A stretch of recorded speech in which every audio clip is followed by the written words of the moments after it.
সুপ্রিয় ছাত্রছাত্রীরা, আমার চ্যানেলে তোমাদের প্রত্যেককে জানাই স্বাগতম। আশা করছি প্রত্যেকে খুবই ভালো আছো এবং সুস্থ আছো।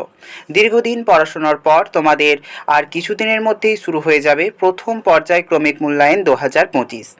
আজকের ভিডিওটি মূলত অষ্টম শ্রেণীর ভূগোল সাজেশনের ওপর। তো সাজেশনটি শুরু করার আগে অবশ্যই আমরা একটু সিলেবাস সম্পর্কে অবগত হব। যে অধ্যায়ের ওপর তোমাদের প্রশ্নপত্র হবে সেগুলো দেখো: পৃথিবীর অন্দরমহল, অস্তিত্ব পৃথিবী, শিলা, ভারতের প্রতিবেশী দেশসমূহ ও তাদের সঙ্গে সম্পর্ক।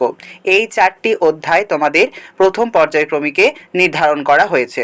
আর একটা বলে দিই, আগের যেরকম পুরনো রুলস অনুযায়ী তোমাদের প্রথম পর্যায়ক্রমিক 15 নম্বরের হতো, কিন্তু এখন নতুন রুলস অনুযায়ী সেটা 30 নম্বর করা হয়েছে।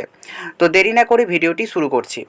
1 নম্বরে রয়েছে, দেখো, ক্যারেজা প্রথা কী, সার্ক কি। তোমাদের ধরো সার্ক কি রয়েছে বা সার্কের সদর দপ্তর কত সালে এটি তৈরি হয়েছিল, এই সম্পর্কেও প্রশ্ন আসতে পারে শর্ট কোশ্চেনে, সেই জন্য বা টিকা আকারেও তোমাদের কিন্তু আসতে পারে, ভালো করে দেখে যাবে।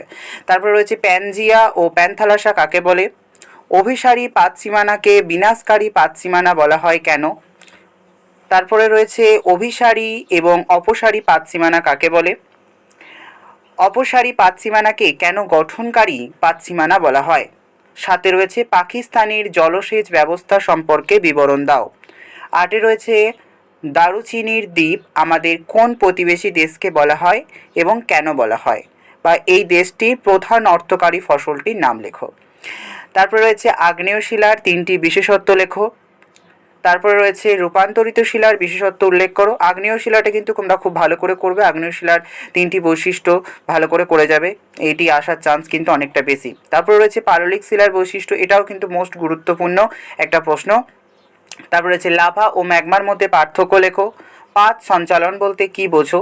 শিলাচক্রের সংক্ষিপ্ত বিবরণ দাও। শিলাচক্রটাও কিন্তু এবারে ক্ষেত্রে বেশ গুরুত্বপূর্ণ, তোমরা কিন্তু এটাও ভালো করে করে যেও। তারপর রয়েছে আগ্নেয় শিলার শ্রেণীবিভাগ করে তাদের প্রত্যেকের সংজ্ঞা ও উদাহরণ দাও। এটি 5 নম্বরের একটি প্রশ্ন, তোমরা ভালো করে দেখে যাবে। 16 রয়েছে রূপান্তরিত শিলা ও পাললিক শিলার বৈশিষ্ট্যগুলি লেখো, এটাও একটি 5 নম্বরের প্রশ্ন। তারপর রয়েছে ভূমিকম্পের পি, এস এবং এল তরঙ্গের বৈশিষ্ট্যটি লেখো। তারপর রয়েছে কার্স্ট ভূমিরূপ কী। 19 রয়েছে শিলা থেকে কিভাবে মাটির সৃষ্টি হয়।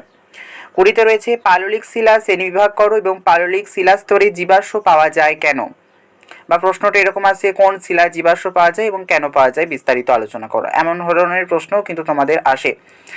21 রয়েছে, দেখো, প্রশান্ত মহাসাগরীয় আগ্নেয় বলয় বা আগ্নেয় মেখলা, এই সম্পর্কে তোমাদের টিকা আসতে পারে। সিসমোগ্রাফ যন্ত্র, এটাও টিকা আসতে পারে। কোন দেশকে বজ্রপাতের দেশ বলা হয় এবং কেন বলা হয়। কোন দেশকে সেগুন কাঠের দেশ বলা হয় এবং কেন বলা হয়। ক্রফেসীমা ও নিফেসীমার মধ্যে পার্থক্য লেখো। এখানে মোট 25টি আমি 3 নাম্বার এবং 5 নাম্বার এবং 2 নম্বরের প্রশ্ন সম্পর্কে আলোচনা করলাম। তোমরা অবশ্যই সমস্ত সাজেশনটা একটু ভালো করে করে যাবে, আশা রাখছি এখান থেকে অনেক কমন পাবে তোমরা। আর অবশ্যই আরও আমি ভিডিও অনেক দিয়ে দেবো অন্যান্য বিষয়ের ওপর, তোমরা কিন্তু প্রত্যেকেই নজর রাখবে আমার চ্যানেলে। আর তোমরা যদি নতুন সদস্য হয়ে থাকো তাহলে অবশ্যই চ্যানেলটিকে সাবস্ক্রাইব করতে ভুলো না, আর একটা লাইক করতে তো অবশ্যই ভুলো না। আর ছোট প্রশ্নের সাজেশন নিয়ে আমি খুব শীঘ্রই আমার চ্যানেলে আপলোড করে দেবো, অবশ্যই তোমরা প্রত্যেকে দেখে নিও। ধন্যবাদ।